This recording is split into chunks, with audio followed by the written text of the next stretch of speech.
the sixth session on nuclear and radiochemistry. In the previous session, we have just introduced you to the meaning of nuclear reactions, which means that we are able to convert one nucleus to another nucleus by bombarding it with a fast moving particle which we have called as a projectile. Today, we'll be exploring more such nuclear reactions and the various types of projectiles that can be used in such reactions. But before we do that, let us compare the type of projectiles that one uses. The projectiles that can be used are of course the alpha particle, which I have already mentioned, and you can also use protons, electrons, deuterons, neutrons, and even gamma radiations. The problem that one has to face in bringing about nuclear reactions is this: that the nucleus of the target nucleus is positive.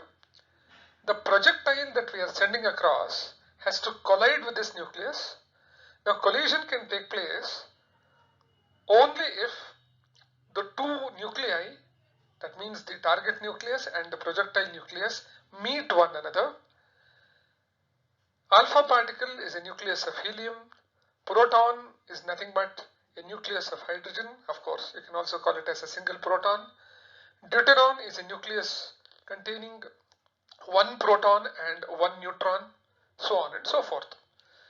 Now, each one of these that I have mentioned are themselves positively charged, and the target nucleus is also positively charged, and therefore there is a great Coulombic repulsion that prevents the two from coming close to one another.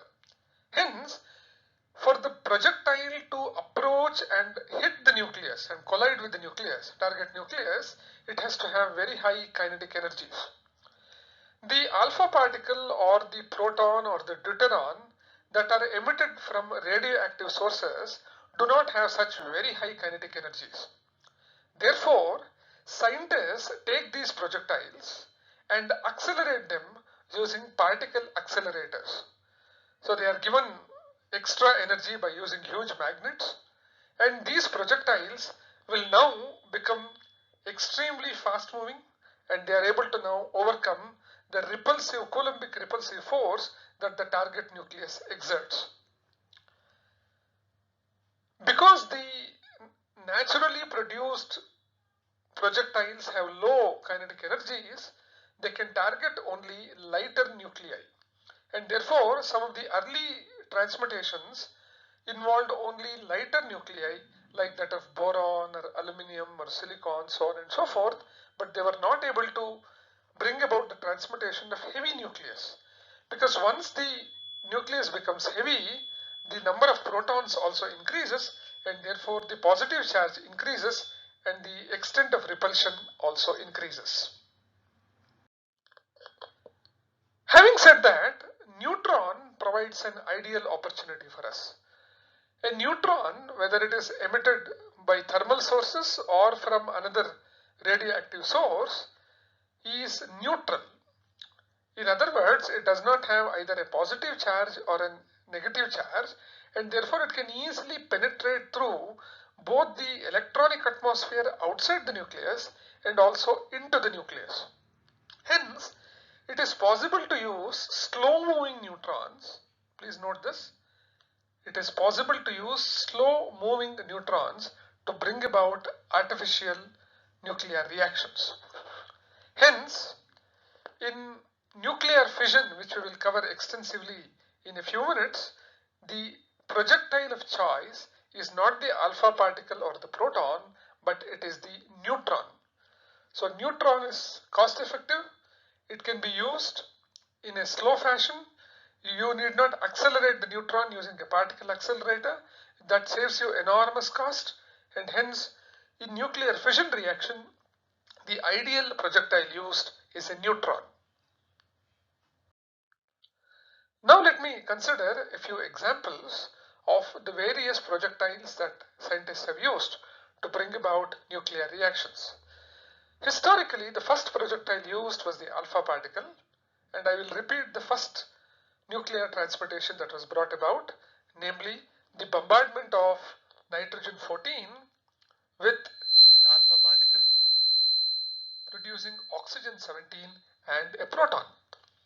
The shorthand script for this is N14 alpha P O17. Such reactions are called alpha P reactions. You can bombard boron 10 to get carbon 13, which is stable, along with the emission of a proton. This also we have seen under artificial radioactivity. This again is scripted shorthand manner as B10 alpha PC13. Sodium 23 can become magnesium 26, another alpha P reaction. But the reaction mentioned at the bottom is historically important because it led to the discovery of neutron by Chadwick. So when Chadwick took a beryllium 9 nuclide and bombarded it with the alpha particle, he got the stable nucleus of carbon 12 and some neutral radiation or a neutral particle. This neutral particle was not deflected either by an electric field or a magnetic field, and therefore he called it as a neutron, and he was able to recognize it as emitting not from outside the nucleus but from inside the nucleus. Even proton can be used as a very powerful projectile because it is very light and much lighter than the alpha particle. You bombard lithium 7 and you end up getting 2 alpha particles, or lithium 6, you get one helium 3 and helium 4, or you bombard beryllium to get lithium 6 and an alpha particle. You will notice that all these three reactions are p-alpha reactions, whereas in the previous example we called them as alpha p reactions. I request you not to mug up or by heart these, otherwise you will get confused. An alpha p reaction is one in which alpha particle is the projectile and proton is ejected out, whereas a p-alpha reaction is one in which the proton is the projectile and alpha particle occurs on the right hand side of the nuclear reaction. When you bombard boron 11 rather, with a proton, it yields beryllium 8.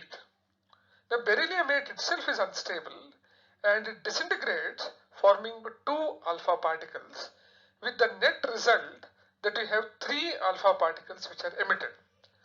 Such reactions are called compound reactions, where you have taken one nucleus, a light nucleus in this case, and it completely disintegrates, forming 3 particles, and in this case alpha particle. Deuteron can also be used as a useful projectile because it is also quite light. Lithium 6 will again produce 2 helium projectiles or helium atoms, helium nuclei rather. Oxygen 16, when bombarded with deuterium, produces the stable nitrogen 14 and 1 alpha particle, whereas beryllium 9 produces beryllium 10 and a neutron. The first two are examples of d-alpha reactions, whereas the last is an example of d-n reaction. Here are 3 examples of a neutron being used as a projectile. This is of course over and above the use of neutrons in nuclear fission reactions, which I will mention later on. Nitrogen 14 yields carbon 14 with the ejection of a proton.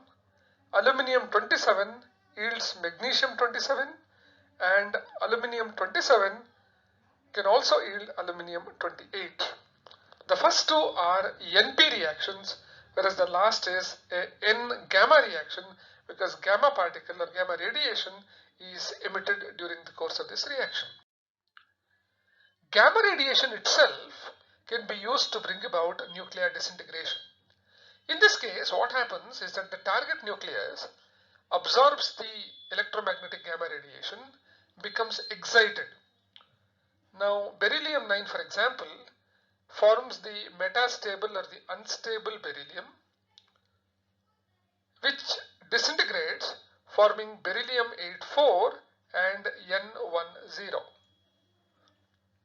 Similarly, phosphorus 3115 captures gamma radiation, becomes excited and forms phosphorus 3015 along with the ejection of a neutron. These are designated as gamma N reactions. So we have seen how it is possible to convert one nucleus into another nucleus by using various types of projectiles.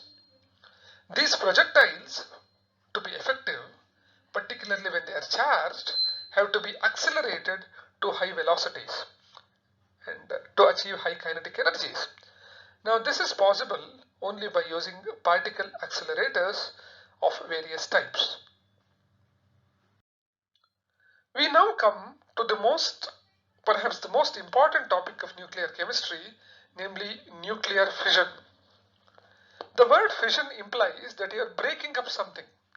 So what we break in nuclear fission is a heavy nucleus. And the nucleus of choice is something like uranium-235.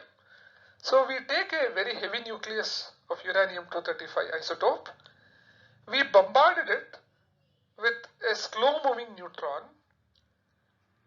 When a slow-moving neutron hits or bombards a uranium-235 isotope, it breaks into approximately two equally sized fragments, barium and krypton, along with the release of enormous amount of energy.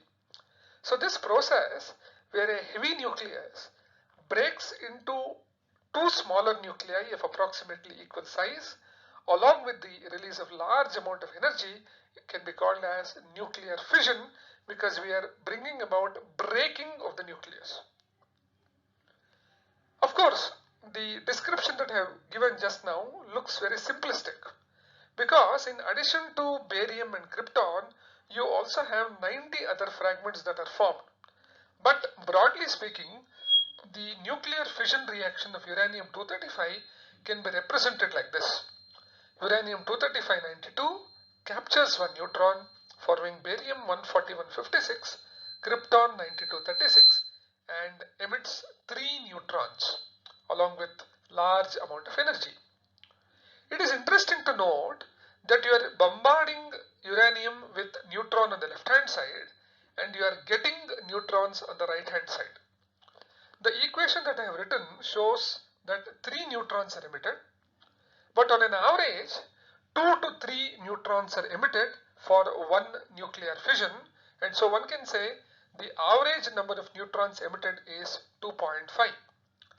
Be as it may, let us assume for the time being that a heavy nucleus, and in this case uranium-235, has broken up into two main fragments approximately equal size, releasing neutrons 2 to 3, and a large amount of energy is also released.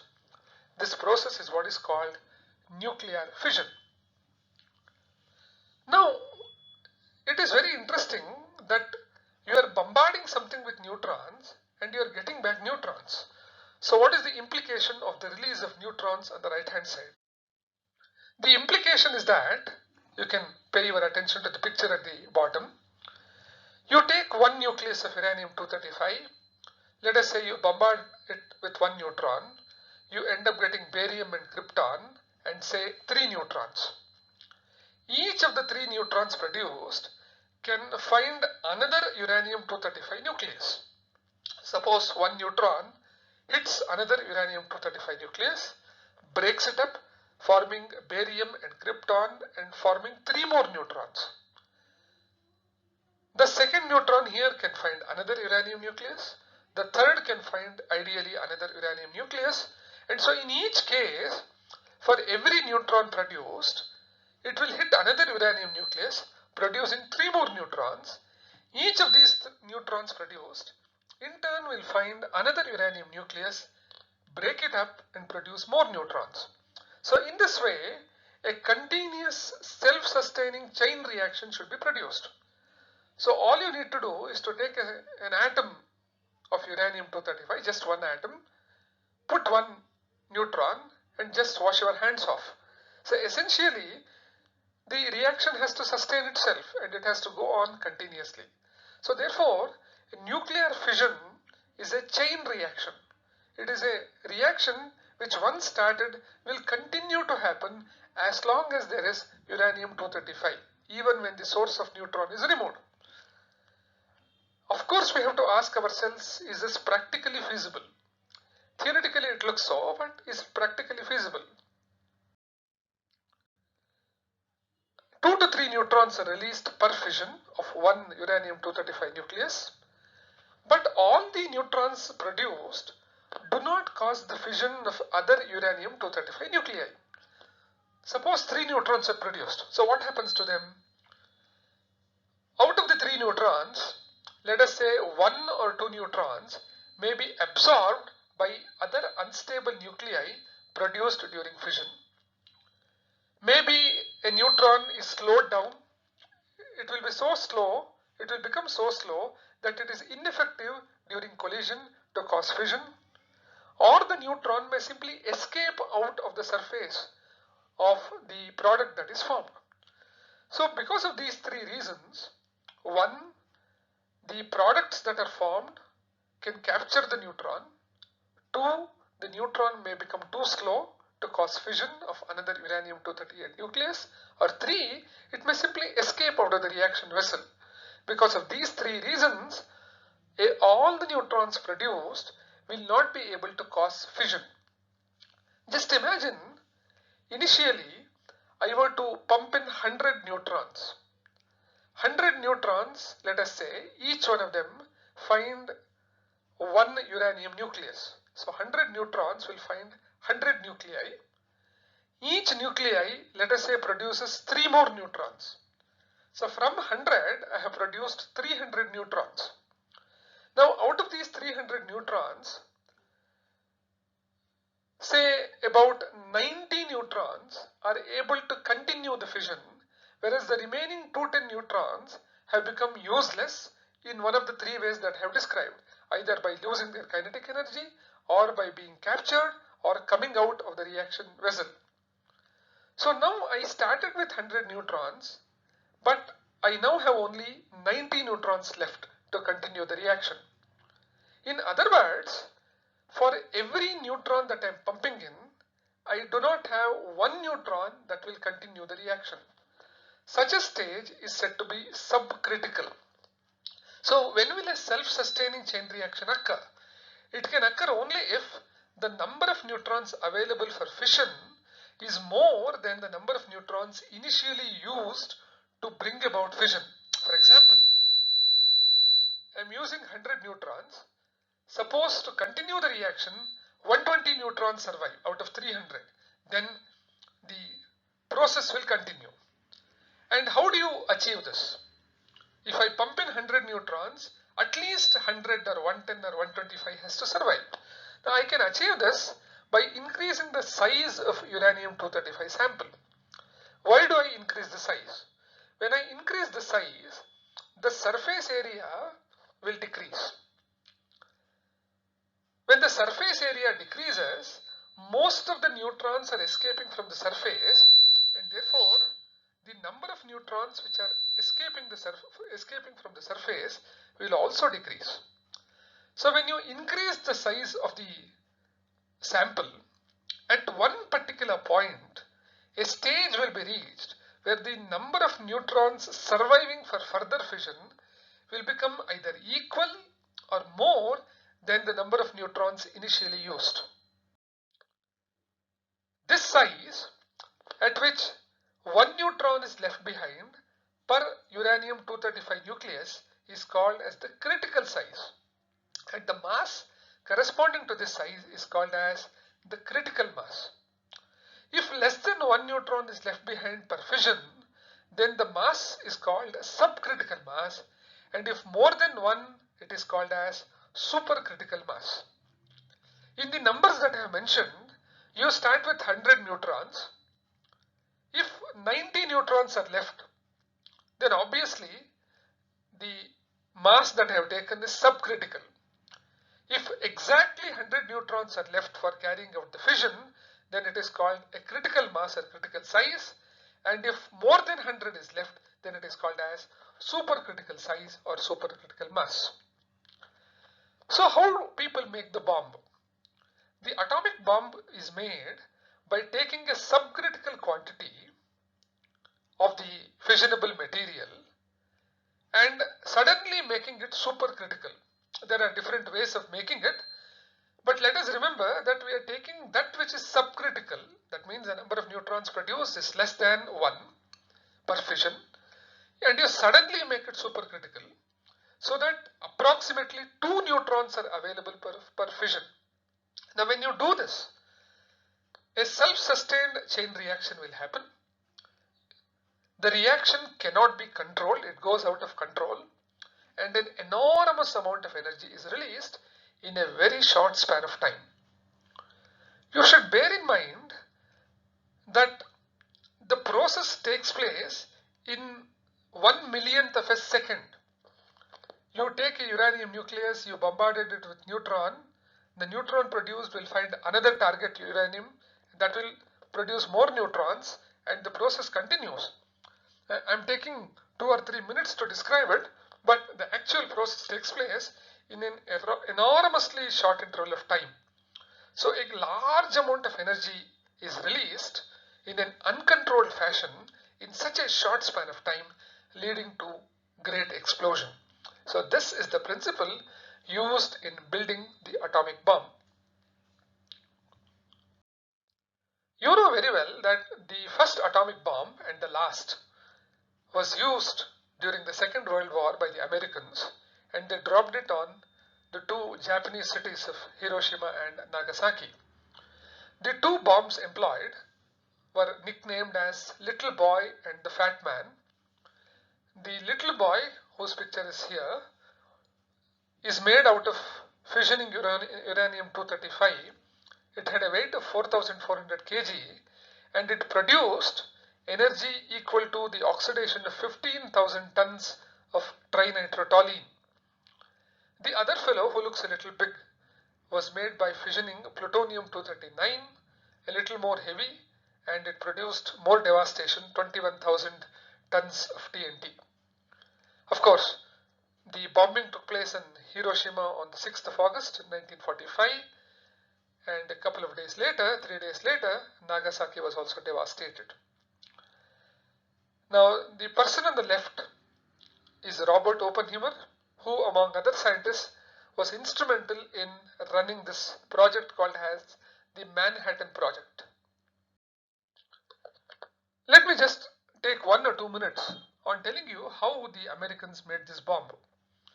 You know, a large number of top scientists from Europe had to run away from Europe and find refuge in America. The famous example, of course, is Albert Einstein, but there were many others. And they were always aware to the dangers that the Nazi regime led by Adolf Hitler, the enormous danger posed by Adolf Hitler. So they went on persuading the American military to explore fission as a means of warfare. So initially the American army sanctioned just about $6,000 to start some kind of research.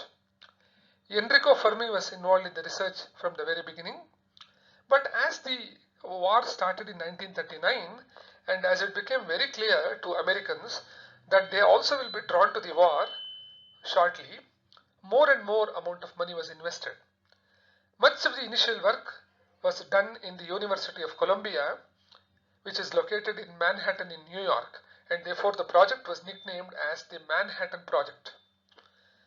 By 1945, in the course of about 5 to 6 years, the entire engineering and chemistry required for making the bomb and for transporting it was readied.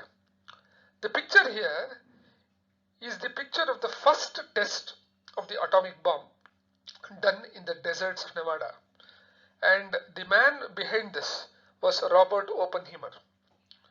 As soon as the testing was done, it was immediately, probably in a span of 2 months, taken over to Japan and dropped over it.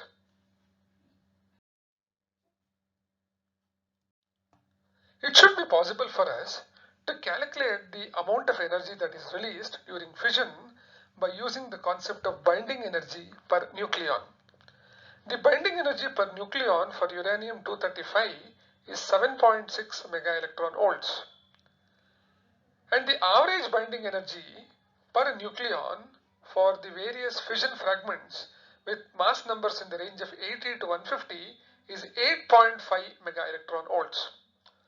Therefore, there is a difference in binding energy of 0.9 mega electron volts, and this difference will come out as energy.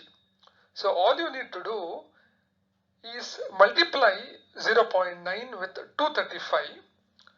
235 nucleons are involved in uranium-235, and therefore the total energy released by the uranium nucleus is 211.5 mega electron volts. Fortunately or unfortunately, all the heavy nuclei that occur in nature do not undergo fission in the manner that I have described. There are only 3 fissionable isotopes or isotopes that can undergo fission. The first one, of course, is uranium-235. Unfortunately or fortunately, the abundance of uranium-235 is only 0.72%. That means that if you take 100 grams of naturally occurring uranium, only 0.72 grams occurs as uranium-235, 99.274 grams occurs as uranium-238, which does not undergo fission, and the rest being uranium-234, which also is not fissionable. There are 2 other heavy nuclei which can undergo fission. One is uranium-233, the other is plutonium-239. Both are fissionable and both can undergo fission by capturing slow neutrons just like uranium-235. Uranium-233 can be obtained from thorium-233, and plutonium, as I have already shown, can be obtained from uranium-238. So thus there are 3 important fissionable isotopes for bringing about the fission reaction: uranium-235, uranium-233 and plutonium-239. Remember, these can be obtained from thorium-233 and uranium-238. Now we come to the very important reverse concept called nuclear fusion. In nuclear fission, what we did was to take a very heavy nuclei and break it up into approximately equally sized nuclei. In nuclear fusion, we try to do the opposite. 2 lighter nuclei will combine to form a relatively heavy nucleus with the release of a large amount of energy. Remember that all nuclear reactions are accompanied by mass defect, which means that the sum of the masses of the products formed and the sum of the masses of the reactants reacting are not the same. And therefore, when you bring together 2 light nuclei to form one heavy nuclei, there is a decrease in mass, and this decrease in mass is released in the form of energy. But is it so easy to bring 2 nuclei together? As we have already seen during fission and nuclear reaction, for 2 nuclei to come together, they have to overcome the enormous Coulombic repulsion between them, and therefore the nuclei should have extremely high kinetic energy. To have this extremely high kinetic energy, we have to give them a lot of energy in the form of heat. So we supply energy in the form of heat, and such reactions which take place under very high temperature conditions are called thermonuclear reactions. So all nuclear fusion reactions are thermonuclear reactions which require very high temperature of the order of 10 to the power of 6 Kelvin. This is exactly what happens in the sun and other stars. In the sun and the stars, proton, deuteron, tritium and helium all come together forming light isotopes of carbon and nitrogen and oxygen. In these processes, enormous amount of energy is released both as light as well as heat, and therefore a star is a self-sustaining mechanism where both light and heat is produced by nuclear fusion. But nuclear fusion can take place only at very high temperatures. Therefore, it is not possible to mimic nuclear fusion reactions easily under terrestrial conditions. Some of the examples of fusion that happen in the sun are two deuteriums come together forming helium-3 isotope, releasing a neutron and 3.27 mega electron volt of energy. Two deuterons can also form a proton and proton and a tritium atom. Deuterium and tritium can come together to form a helium atom along with neutron, releasing a large amount of energy. This is the basic mechanism for the energy produced in the sun. Deuterium and helium-3 can again come together forming helium and proton, releasing even more amount of energy. When we compare nuclear fission with nuclear fusion, some of the quick points that come to our mind are as follows. During fission, a very heavy nucleus is broken up into two lighter nuclei, but in fusion, two light nuclei combine to form a relatively heavy nucleus. Nuclear fission is always a chain reaction, but nuclear fusion is not a chain reaction. During nuclear fission, the heavy nucleus has to be bombarded by neutrons. So the trigger happens with fast moving or slow moving projectiles like neutrons. But in nuclear fusion, the light nuclei are to be heated to an extremely high temperature. So it is the high temperature that provides the required high kinetic energy to bring about fusion. We have proper mechanisms to control fission for generating electricity and for other peaceful purposes. But proper mechanism for controlling nuclear fusion reaction is yet to be developed.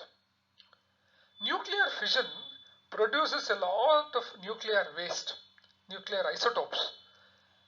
So disposing them is a huge challenge to scientists. Fortunately, nuclear fusion does not have that problem at all. So it's a source of very clean and green energy. Unfortunately, scientists are yet to discover the proper technology for bringing about nuclear fusion under safe and practical conditions. For bringing about nuclear fission, the raw material is not at all easily available. You saw that uranium-235 just occurs to an extent of 0.7%. So the raw material is not cheap. You have to extract it and separate it by physical means and not by chemical means. So it is a costly job. But the raw material required for nuclear fusion is very cheaply available. One textbook informs us that heavy water present in seawater, D2O, which naturally occurs along with H2O, if used for nuclear fusion, can sustain the energy requirements of mankind for a few million years. So therefore the raw materials are already there in the form of hydrogen, deuterium, proton, and tritium, etc. But we do not have the right technology for converting this into a practical form of energy. What is the principle of hydrogen bomb? A hydrogen bomb is based on nuclear fusion, whereas an atomic bomb is based on nuclear fission. We have already seen that nuclear fusion requires extremely high temperatures. So how do you achieve these very high temperatures? Nuclear fusion reactions of proton, deuterium and tritium release large amounts of energy. That is why the word hydrogen bomb is used, because we are using isotopes of hydrogen. But extremely high temperatures of the order of 10 raised to 8 Kelvin are required. Thus you require an external source of energy. So what is the external source of energy that can produce such enormous high temperatures? We do not have any other means but a nuclear fission reaction. So what we do is to use nuclear fission to bring about nuclear fusion. So we take an atomic bomb, trigger the atomic bomb, explode it, and the explosion caused by the atomic bomb produces the required very high temperature to bring about nuclear fusion. And therefore, a hydrogen bomb works on the principle that a nuclear fusion can be brought about by nuclear fission. The atomic bomb can trigger the fusion reaction, and the energy released by the fission reaction of the atomic bomb leads to nuclear fusion. Enormous amount of energy is released in a very short amount of time. This leads to